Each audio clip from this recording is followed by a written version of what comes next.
I'll address the second question first and then the first question second. How's that? So Yeah. I think like someone who has intellectual disabilities, I think there's a real beauty in that. And you have to learn to be comfortable with yourself. Because, you know, you really, in order to love others and ultimately love God, you have to accept and love yourself. And I think also like the biggest enemy is actually like ourselves. Like we made the decisions, like we have the control. I mean, like I think a lot of like people who I have severe anxiety, and I used to be very nervous to even admit that. I questioned if I wanted to like wait until marriage to like, you know, leading up to the job itself. So after I got it, one of our students had a seizure and I had to go in the ambulance with her to the hospital. So hi guys, yeah, so this is the first video that we made together. And I'm making this with my lovely friends from the US. Can you guys all introduce yourself? I'll go first. Hello, my name's Jack. I live in Wisconsin area, and I'm 21. I went to college with three of the other people here. I'm Elly. I also live in Wisconsin. I'm 19, and I'm going to be a third year in college this year. Hi, I'm Grace. I also live in the Wisconsin area, and I am going to be a second year at Whitewater. Yeah. And we also have my friends, Devina. Like we're studying together in the Netherlands. And yeah, please introduce yourself. So yeah, my name is Devina, and yeah, I was living in the Netherlands for I think almost 4 years. So basically, I graduated already last year, and then I was staying for another like 8 months there for my internship, and now I'm back in Indonesia. So I think technically I'm unemployed. So I'm still waiting for my like new jobs to start on the 1st of July. So now it's like a vacation time, you know. And yeah, as Ingrid said as well, that we were friends since I think our high school. But yeah, and then like we coincidentally went to the Netherlands together for our university life, but we were living in a different city still and different university. But so yeah, that's how we are now, making videos together, I guess. We'd like to share about like the God's calling in our life. So maybe like some people also interested about like the activities in US and especially in the university life. So maybe if you guys can share about like your involvement in the God service or your experience, that will be great. Yeah. Yeah, sure. I believe that you all have different experience. Like Elly, I know you're working in the dorms, also with student that has disabilities. Maybe you can share a little bit about it. Yeah, for sure. So I am an RA on campus, so I live in the dorms, and I kind of help out with students who have intellectual disabilities. It's the first year of the program, so it's very, very new. I definitely had to practice patience and just keeping peace throughout the dorm. So that was one of the biggest challenges that I had, but it also helped me grow so much. I learned so much about students with disabilities and how they can still have a faith and how they can still grow. And that was a really cool thing to see. Yeah. Is it like a voluntary work that you do once in a while, or it's like constantly a regular thing that you do? Yeah, it's constant. So it's actually a job, so I get paid for it. But I live in the dorms right next door to each resident. So every morning I say good morning to them, and every night I say good night. So I see them pretty much every day for more than 5 hours. Wow, nice. So it's every day. Yeah. Wow, okay. It's like a It's a lot of profession. fun. Yeah, pretty much. Yeah. Oh, that's nice. Yeah, because also like did voluntary, but it's actually not everyday life, you know. It's like a Netherlands care. I don't know if you know, Ingrid, like the Rotterdam care or Netherlands care. It's basically Yeah. yeah, it's how to say that, like we can actually volunteer ourselves to teach the disabilities people there, and also sometimes we can go visit an orphanage or the nursing house and this kind of thing, but it's a one-time thing, I guess. I mean, Yeah, it's they like an pretty much event. make it like a schedule, so you can have a website Yeah, volunteering with schedules that you can't. And because I like singing, so I help these people with disabilities as well last time. So they have a choir and they sing, which is really interesting because you know, like one song, it's like it needs a lot of practice for them, but once they did it, yeah, like in harmony, it just like so I don't know. That's awesome. Yeah, that's really awesome. That was an yeah. awesome experience. I'm pretty much interested in did you like put that in prayers before you take the job, or how do you say it, like is it also one of your God's calling in your life, or you have like Well, I went into college my very first year knowing that I wanted to be an RA. So I wanted to have that experience of being able to be supportive for other people, which was awesome. And this just kind of like popped into my lap. I just like came across it on a job interview and I was like, why not? Like it's the same thing. And I love spending time with people with disabilities and Yeah, helping them. So it was kind of like something that God just gave to me to be like, I want you to take this on. Like, I want you to grow with those experiences, yeah, which was really cool.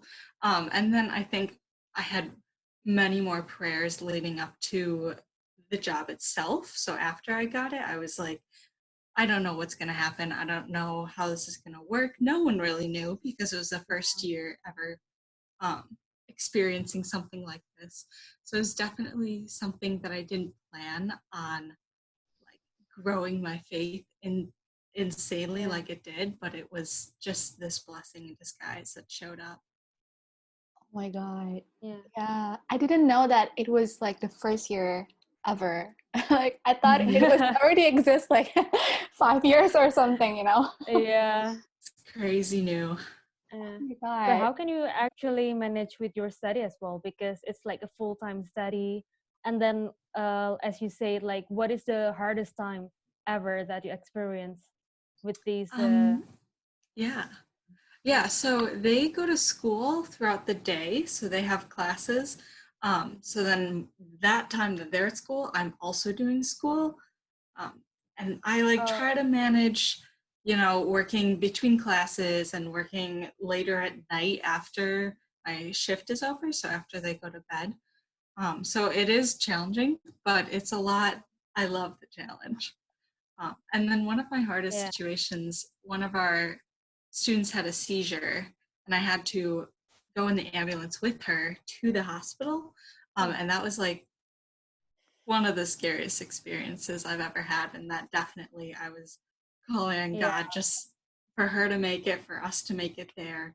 And it definitely opened my eyes to more than disability, more of just like any injury or emergency is when you really need to prepare yourself and you need to be ready for any situation, especially with students with disabilities. So that was really eye-opening and really influential in my future with students with disabilities. Oh my god. Yeah. That was a I lot to think, handle. but I Yeah, just there think was like the definitely ups harder, and downs. yeah, that's true. Like the harder you got, like the bigger the challenge, after you finish it you feel like more satisfied, you know, like it's Mhm. fulfilled somehow.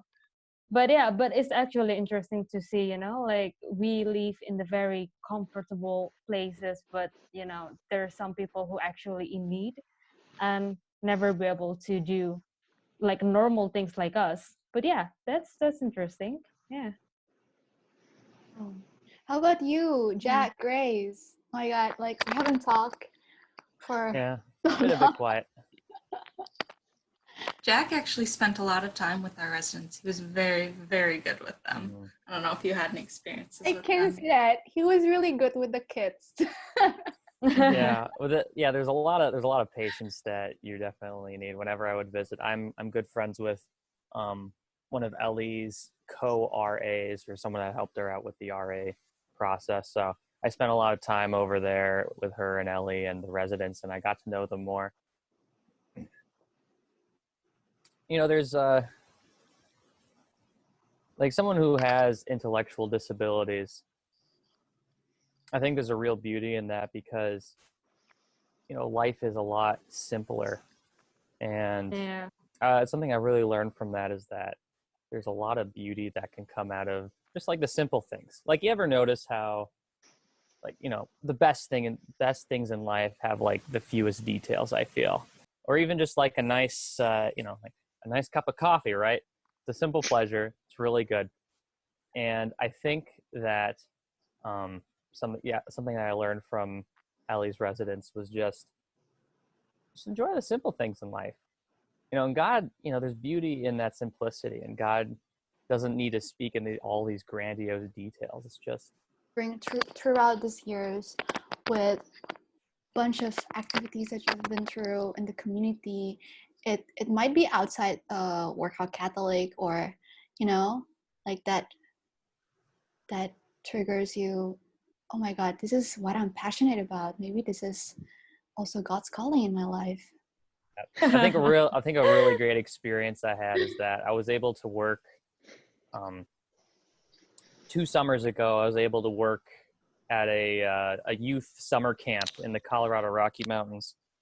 Camp Waitiva. Oh, See the shirt. I'm actually wearing it, believe it or oh not. my God, perfect timing. Yeah, perfect timing, right? But there I underwent a lot of spiritual growth. I'm in the backcountry of the Rocky Mountains. Really, it's just like a couple of tents, and just you and nature. And there's something about nature that really takes us back to our origins, where this is how God created us, right? And he takes us back to like who we were meant to be. And Yeah. Mm-hmm. so I spent a lot of time in silence, and I spent a lot of time in reflection. And it's really in the silence that I spent there where I was able to really hear his voice and help me discover, who I am as an individual, as a unique individual, and as, a son of the Father. And that's not to say, of course, that you can't experience God in all of the noise, or God's not present in any chaos or all of these like intricate, detailed plans that you might have. But when there's less distractions, the more clearly you can hear his voice. So, I mean, in your situation, if you can just, find a room in your house, or in anybody's situation, just like find a room in your house, close the door, turn off your phone, put your phone in the other room, whatever you got to do, and just sit and be with yourself and be with God. Yeah. Because God's there. We have this concept of God that he's like this big guy up in the clouds, throws lightning bolts, whatever, That's not a very accurate image of him. He is this purely spiritual being that, he encompasses all of our existence, and his presence is everywhere. And all we have to do is invite him in, and he'll be there. I think that's the problem for most people right now. Like they're so busy with their work, homework, university, so they don't even have time to like for reflections or for at least a meditation kind of thing. And yeah, it's always like a schedule that they have to meet the deadlines, and actually they can take like a moment. Yeah, I guess it doesn't have to be like in the nature or stuff, but then even in your room or maybe in the church or something, that would actually work. When was the moment that you realized that about all of these thoughts? Of course, I know it doesn't come up like from like just like that, but through a process. And how did you deal with it? Yeah, it definitely was a process. I think a lot of people really want that aha moment, right? Like, yes, this is it. It's kind of like in in like a movie where it's love at first sight, and then ever since that moment after you find, you know, the one, then everything's great after that.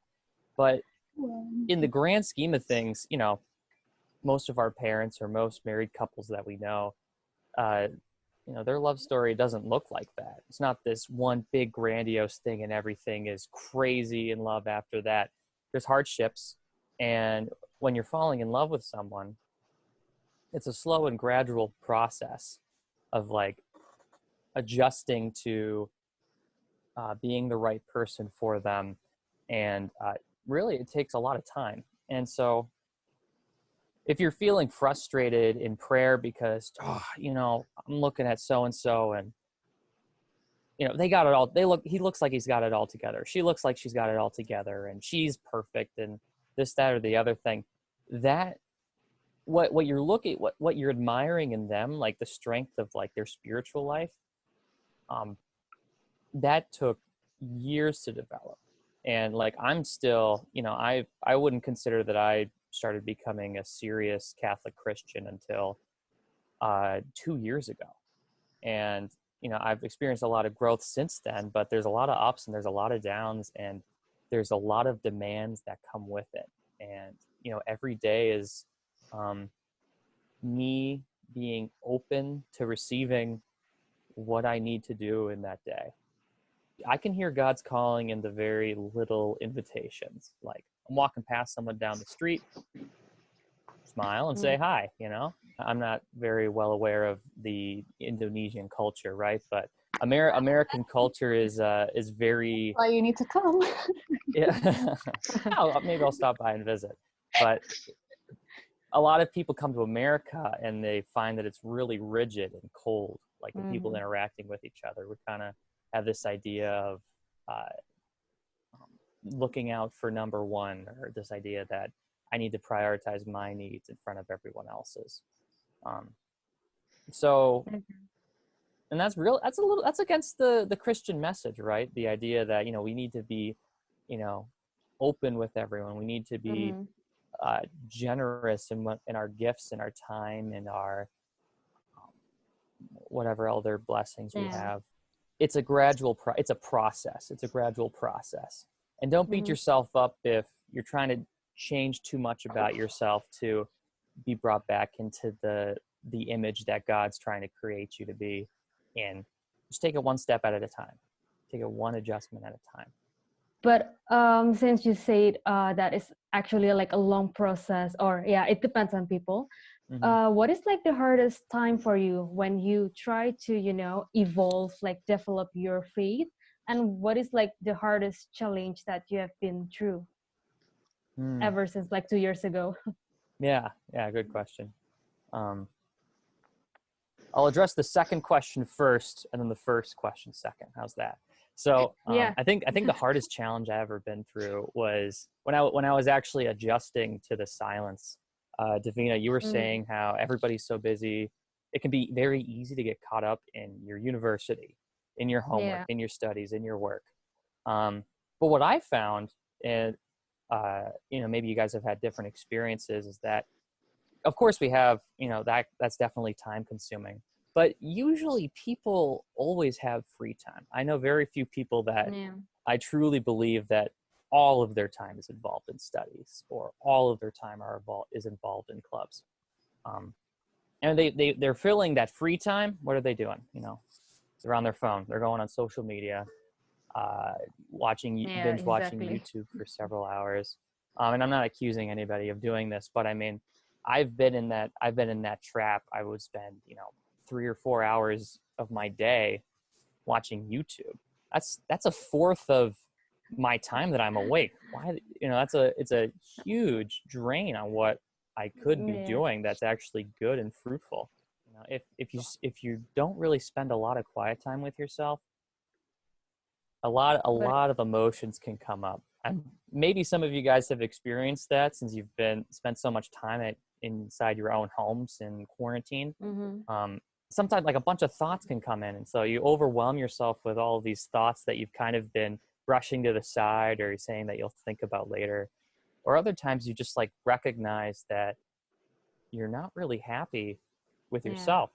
And you have to learn to be comfortable with yourself, because you really, in order to love others and ultimately love God, you have to accept and love yourself. And so I realized that I wasn't happy with myself when I went to camp. I was trying to find like my happiness in, trying to be popular, or trying to make a lot of friends, or, be the funny guy, be the class clown. And when I got to camp, I realized that I wasn't getting any of that feedback. I wasn't the popular one. People didn't even think I was funny. Honestly, when I first heard that, I was like, well, I thought people thought I was a goofy guy, but they didn't. I wasn't getting that feedback there, and that was a scary thought. So the hardest obstacle I had to overcome was recognizing that I do not find my worth in what other people think of me, and I am not who other people say that I am. Oh, that's deep. But I'm a human being, and I'm made in the image and likeness of God, and that Yeah. God is constantly calling me back to love him and to serve him, and to be brought into community and in unity with the people around me. And the first question, I'm completely forgetting what it was. I'm sorry. It's fine. But actually, I was also forgetting that. I was a little bit more short-term memory. But I wanted to emphasize that as well, because do you know the book of 5 love languages? And there is like this one love language, words of affirmation. So there are some people that dominates that love language of words of affirmation that comes from other people, but actually, like, it doesn't need to come from other people. Like, God's already have those words of affirmation for you, those love Mhm. for you. So it's really wonderful that you remind us about that, like, Yeah. yeah, okay. Yeah, and I think also like the biggest enemy is actually like ourself. It's not Mm. well, it's coming from distractions as well, but like we made the decisions, like we have the control, but then at the end, if we screw it up, then it's because we choose how to screw it up, not Mhm. like to make it better. But yeah, I guess, yeah, that's actually most people never really think about that, like how to actually overcome like negative thoughts, or like disturbing thoughts, and any kind of that. But yeah. Yeah, the devil is constantly trying to bring us out of that love. He's trying to make us believe that God doesn't love us, or we're unloved. But that is so untrue, and we really need to fight that. And we need to make that choice, as Devina was saying. No, Yeah. that's not Yeah. true. That's not true about me. That's not who I am. And then we Yeah, have to listen to exactly. God and what he has to say about that. I think one of Mhm. the biggest things that I've had to like deal with, like overcoming something, was I used to, at one point after I got confirmed, I just stopped going to church, like, at all. Like, I know I did not go. I didn't feel like I didn't want to go. And I was like, oh, I have work. I had all these excuses. And I piled them up like one by one, like, oh, I have work. I can't go. I have this. I can't go. It's too early. I'm not going. Mhm. And and then I got to a point where I met this boy, and I was tested, and I believe I talked to Elly about this before. Like, it tested my morals, and he tested a lot of things, and he really, and in the end, I questioned if I wanted to like wait until marriage to, like, we all can agree, I think we can all assume what I'm talking about. If you don't, Yeah. look it up. Okay. But Sex. yeah. Thanks for Gosh. the Thank you, confirmation, Jay. Jack. Thank you. There you Thank go. you, Jack. Yes. So I questioned it a lot. I like really thought about it. And then one day my mom comes into my room and she goes, just don't do anything I wouldn't do. And it scared me so much because I was thinking about it that whole day. And it scared me. That I was like, oh my gosh, like, I think that was a sign from God that, like, hey, Yeah. like, please, like, everyone's concerned, like, please do not do this. Mhm. And in the end, I didn't. And I stepped back and I was like, oh my gosh, like, my God just tested me, and he tested me to see what I was going to do, and what I was like, if I was going to stay to my faith, or if I was going to, like, walk away. And in the end, I stayed with my faith. And that was, like, the moment that I was like, oh my gosh, like, I really, like, want to get back into my faith. And I started doing more stuff. I went to Warhawk Catholic with Elly, and that's when I started really getting into my faith. And it was very scary coming back, because it's like, it's weird even going back to church. Like, at my old church, everyone's like, oh my gosh, we never see you here, which is, like, kind of sad in a way, but it's also, oh, I'm coming back and I'm here again. It's good that you're back. Yeah. Yes, it's good that you're back. And I don't know, I felt happier once I came back to church. I felt happier. I felt like I was truly living in God's, like, I truly, like, saw God's calling, and I took that and went back to church. Mhm. You really That's remind very me nice. that, I don't know, like, God's calling doesn't have to be, like, so good to be true. Like, it's good if it's, like, coming, like, as you, for example, you experience it for years, that you've been involved with, like, good stuff, but it can also comes from, like, bad stuff that you didn't expect it at That first. happened. Yeah. That shit happens, and then Yeah. you overcome it with your own ways, and you figure out God is helping you throughout the way, and you realize that. So it's also really good. Like, I remember my friend saying, if it's worth worrying about, then it's really worth it to pray about. So yeah, it just reminds me of that phrase as well. Thanks, Grace. Yeah. Yeah, that's a Thank very you for nice sharing. story though. Yeah. And I guess we also have a video to be shared. There is a very short video, and I think it's pretty interesting to see. Let's give it a watch. Let's see. I think that my Can you hear I that? can hear it. Yeah. I heard that. Okay, great. purpose right now is to shed some light on to shed light on these conversations, to bring awareness to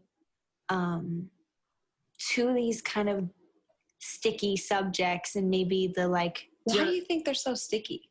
I think they're sticky because we don't want to talk about them. What I think is so cool about this new generation in our culture is that I do feel like maybe the culture before us, maybe our parents, was a generation where they didn't talk about a lot, to be honest. There was a lot of things that were crass and that weren't appropriate, and, we don't talk about those things, and, we keep it very hush-hush. Yeah. What I think is cool about our generation is that we're trying to scream it from the rooftops. Like, this is real. I feel this way. Let's talk about it. And I want to be a part of that shift. And I want to be a part of that movement, shedding light to the darkness. And I think that that's happening in so many different parts of this culture. I think. So Haley was talking about, the video title was about purpose of life, and she was sharing her purpose of life, which she thinks that our generations should be the one who, like, not feeling shame at all to talk about this kind of thing, because this is really, it's relatable, and everyone can relate to what we're feeling, because we all have a voice, And what do you think about it, guys?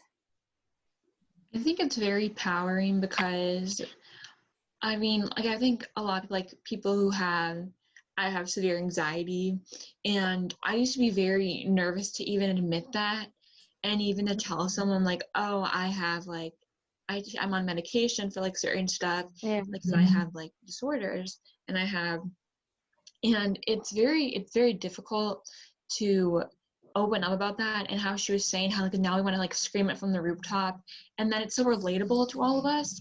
It's nice to, I think it's more if you don't tell anybody, you never know who like, may have like a same problem, or maybe like you can relate to somebody about it. Like some of my best friends have it, and we like to talk about it, and I think it makes it easier to not only like feel like you have someone else that can relate to you, so you're not feeling alone.